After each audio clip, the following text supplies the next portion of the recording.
अच्छा तो दोस्तों सीन कुछ ऐसे हैं कि इसी के तो पैसे हैं और आज हम जिस प्लेयर के बारे में बात करने वाले हैं उस प्लेयर के बारे में शायद कोई और बात नहीं कर रहा क्योंकि वो शायद इस वक्त क्रिकेट का हिस्सा नहीं है।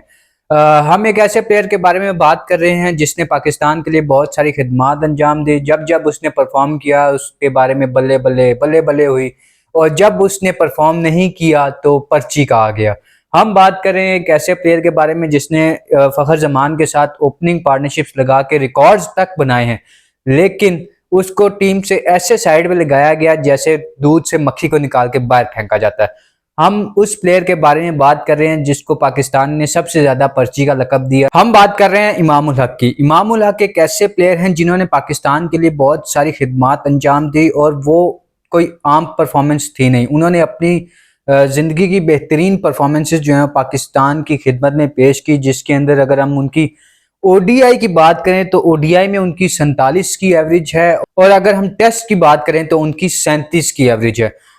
और अगर हम अभी उनकी रिसेंट परफॉर्मेंस की बात करें तो उन्होंने अभी एक लिस्ट ए टूर्नामेंट खेला है यॉर्कशायर की तरफ से, जिसके अंदर उन्होंने 8 मैचेस खेले हैं, उसमें से 400 350 और एक मैच में 22 रन किए, जिसको मिला के टोटल 688 रन और 98 की एवरेज के साथ वो खेले हैं और 97 का ही मेरे ख्याल में उनका स्ट्राइक रेट टोटल बनता है।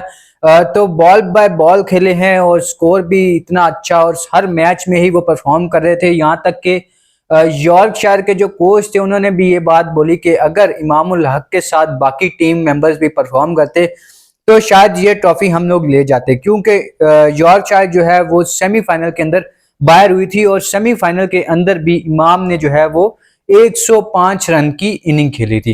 और अभी रिसेंट बात करें तो हनीफ मोहम्मद ट्रॉफी चल रही है पाकिस्तान के अंदर, जिसमें इमाम उल हक ने अपनी पहली इनिंग खेली है और उसके अंदर उन्होंने 330 रन बनाए हैं 291 बॉलों के ऊपर, जिसके अंदर 34 चौके और एक छक्का शामिल था। लेकिन ये बंदा क्या है, ये बंदा है पर्ची। सिर्फ इसलिए कि जब इनका डेब्यू हुआ था तो जो चीफ सेलेक्टर थे वो इनके मामू जान थे, यानी कि इंजमामुल हक। तो इसीलिए जब जब ये परफॉर्म करते हैं तो इनकी बल्ले बल्ले होती है और जब जिस मैच में ये परफॉर्म नहीं करते तो इनके ऊपर आ जाते हैं जी पर्ची के लोगोस के भाईजान ये बंदा जो है ये पर्ची है। और मजे की बात यह है कि इस बंदे के बारे में कोई भी एनालिस्ट, सो कॉल्ड एनालिस्ट जो होते हैं ना, जो क्रिकेट की हर खबर रखते हैं, वो उनमें से कोई भी बात नहीं करे सिवाय चंद देख के। अगर मैं बात करूं तो मैंने एक दो वीडियोज ही देखी हैं जिसके ऊपर जो है वो इमामुल हक के बारे में बात की गई हो। ना उसके बारे में कोई टीवी पे बात कर रहा है, ना उसके बारे में कोई सोशल मीडिया पे बात कर रहा है। तो क्योंकि ये इस वक्त टॉपिक नहीं है, टॉपिक ये है कि बाबर आजम और रिजवान को टीम से बाहर या दूर कैसे रखना है। हालांकि इमामुल हक ने ऐसी ऐसी इनिंग्स खेली हैं, फखर जमान के साथ मिलके इन्होंने एक रिकॉर्ड बनाया है हाईएस्ट ओपनिंग पार्टनरशिप का टेस्ट के अंदर, जो कि 304 के 8 रन की है जिम्बाब्वे के खिलाफ। और फखर जमान का भी मेरे ख्याल में नया नया था, वो ज्यादा टेस्ट तो खेले नहीं, तो उसके बारे में हम बात नहीं करेंगे। हम बात करेंगे सिर्फ इमामुल हक की। इमामुल हक ने जो है वो 2018 में अपना डेब्यू किया आयरलैंड के खिलाफ। उन्होंने अपने 24 मैच अब तक खेल चुके हैं, जिसके अंदर 1568 1568 रन किए हैं, 37.33 की एवरेज है और 157 जो है इनका हाईएस्ट स्कोर है, वो भी किसी मामूली टीम के खिलाफ नहीं है। ऑस्ट्रेलिया के खिलाफ इन्होंने 157 रन बनाए हैं। और अगर अभी हम इनकी रीसेंट फॉर्म की बात करें तो इन्होंने जो है वो 330 रन मारे हैं हनीफ मोहम्मद ट्रॉफी के अंदर। अपने पहली इनिंग थी इनकी और इन्होंने 330 रन मारे हैं 291 की बॉलों पे। और आखिरी जो शो है उसने मेरे ख्याल में 78 बॉल्स कुछ इस तरह ली हैं कि उन्होंने जो है अपना 33rd सेंचुरी भी मुकम्मल कर ली थी।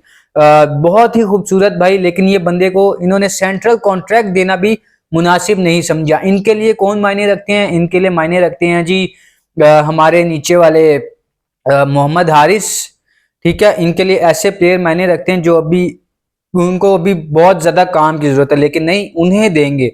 हमने तो मेरे ख्याल में इस दफा जो सेंट्रल कॉन्ट्रैक्ट है वो ही नहीं सही बनाया। हम फिर कभी उसके ऊपर बात करेंगे क्योंकि अभी it's too late to talk on central contract, क्योंकि बहुत टाइम हो गया अब उसको हुए। लेकिन मैं बात करना चाहता था, मेरे पास थोड़े से वसाइल कम थे, लेकिन अब हो गए हैं पूरे वसाइल, तो अब देखो हम रेगुलरली वीडियोस चाड़ा करेंगे। अच्छा जी, अब हम जरा इनके ओडीआई कैरियर की बात कर लें। ओडीआई कैरियर इनका जो है वो 2017 में शुरू हुआ। इन्होंने जो है वो 75 मैचेस खेल रखे हैं, जिसके अंदर इन्होंने 3152 रन बनाए हैं। 47 की एवरेज है, 82 का स्ट्राइक रेट है, 900 है, जिसके अंदर 100 इनका वर्ल्ड कप के अंदर भी है, 2019 के वर्ल्ड कप में। और उसके बाद हम इनकी बात करें हाफ सेंचुरीज की, तो 20 हाफ सेंचुरीज हैं, और इंग्लैंड के खिलाफ जो है इनका हाईएस्ट स्कोर है 151 का।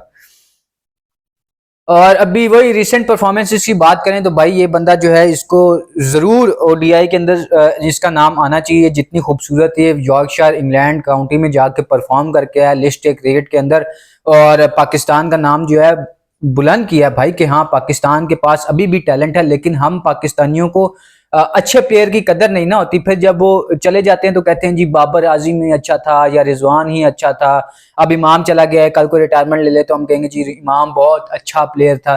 तो भाई जब अच्छा प्लेयर है तो उसको यूटिलाइज करो ना। जब आप ये ऐसे साइम अयूब की ओडीआई में क्या परफॉर्मेंसेज हैं, कुछ भी नहीं है अभी, कोई इतनी खास नहीं है, सिवाय एक अगर ऑस्ट्रेलिया का दौरा निकाल दें तो उसकी कोई इतनी खास परफॉर्मेंसेज नहीं है। ना उसने टेस्ट में कुछ अच्छा परफॉर्म कर रखा है, और ना ही उसने ओडीआई में, और ना ही T20I में। T20I में उसकी कंसिस्टेंसी ही नहीं हो रही, वो कंसिस्टेंट ही नहीं परफॉर्म कर रहा। अगर वो एक मैच में 50 मारता है तो अगले दो में वो कुछ भी नहीं करता। अभी आप ये रिसेंटली ट्राई नेशन सीरीज की ही ले लो कि यूए के खिलाफ 68 रन किया, उसके बाद अफगानियों के खिलाफ पहली बॉल के ऊपर आउट हो गया, फिर जब दोबारा यूएई वाले आए तो 11 रन किए 10 बॉलों के ऊपर।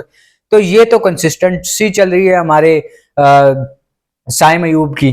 तो खैर ये मौजू नहीं है इस वक्त। और अगर हम उनकी अभी रिसेंटली परफॉर्मेंस की बात करें तो उन्होंने 8 मैचेस खेले हैं यॉर्कशायर की तरफ से, जिसके अंदर उन्होंने 688 रन्स बनाए हैं, और 98 की एवरेज, 97 का स्ट्राइक रेट, बेस्ट 159, 400, 350, और एक मैच में जो है इन्होंने 22 रन किए थे।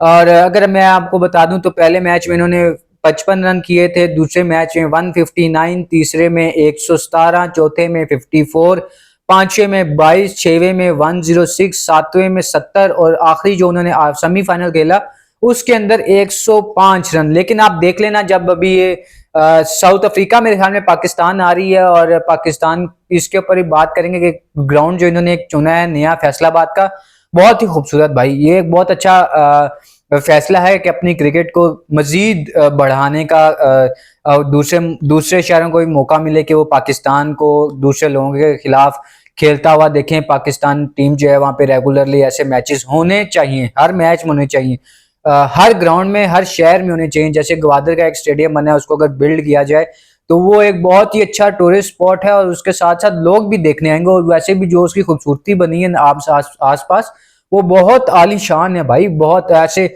साउथ अफ्रीका में ऐसे ग्राउंड्स हैं जहाँ पे सिर्फ उन्होंने घास लगाई हुई है कि भाई आओ आके देखो। तो आप वैसे भी ग्राउंड्स बना सकते हो अगर आपने खूबसूरती की तरफ जाना है। उसके बाद इस्लामाबाद में स्टेडियम बनाया जा सकता है मारगरा हिल्स के पास। उसके बाद पिशावर में जो है वो एक स्टेडियम अभी रिसेंटली मैच हुआ है, इतने खूबसूरत स्टेडियम है, हम इनको यूटिलाइज क्यों नहीं कर रहे भाई।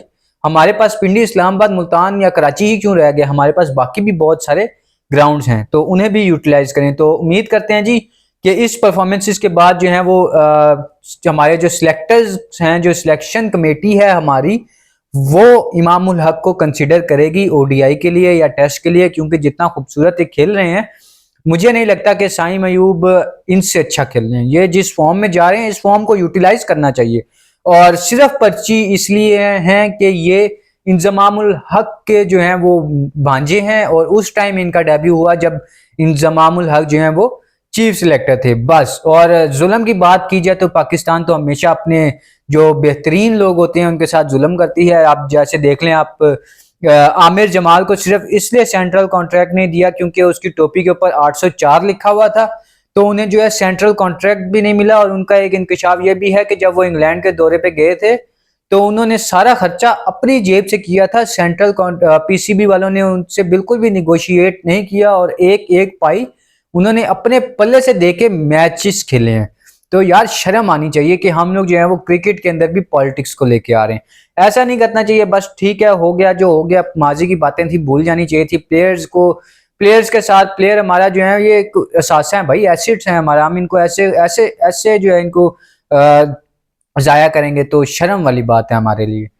तो बस फिर अभी के लिए इतना ही, मिलते हैं आपसे इंशाल्लाह कल, तक के लिए इजाजत दीजिए, बाय।